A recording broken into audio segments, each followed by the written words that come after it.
बेवफा बेहया बेशरम मोह लागी रे।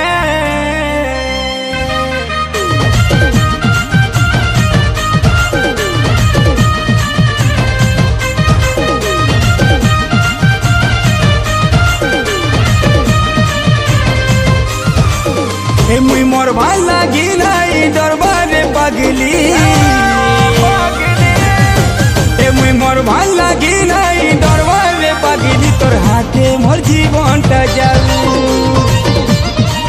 तोते बेवफा कई बार के भल लागे रे तोर धोखा तोर काने ढालू झूठा खबर आदत नहीं न रे रिश्ता टूटी गले जाऊ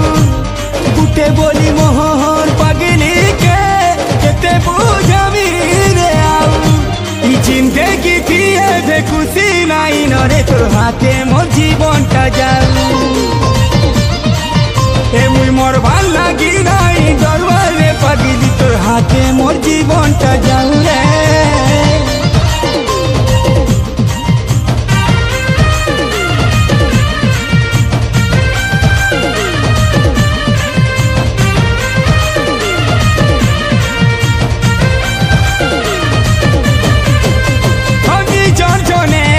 झूठ कहले कि दिल के जालन है सी हर बार आदत नहीं नो फिर भी ये दिल तो खाने हारी जैसी बुझलू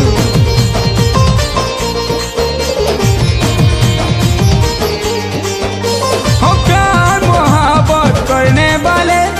सब पंथी जैसन हो जी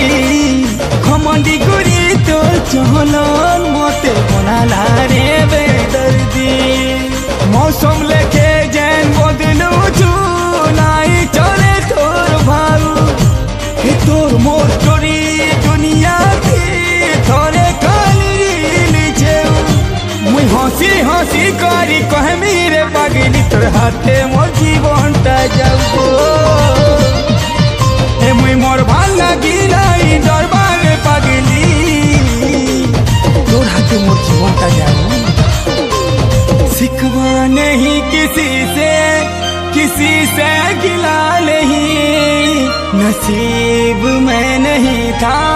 जो हमको मिला नहीं।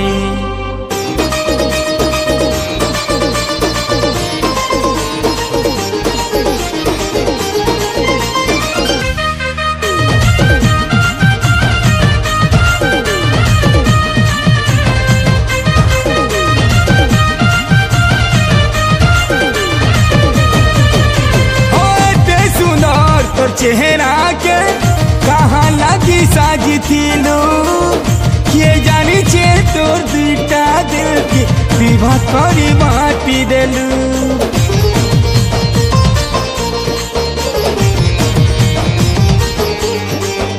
हेलो सिद्धि नहीं तोर खुशी दुनिया सच्चा प्रेम कहीं जानी परबू जगह ठुकर तू खाबू रे पगला के सो करबू मोर संगे जनता है जय तोर संगे भी जनता है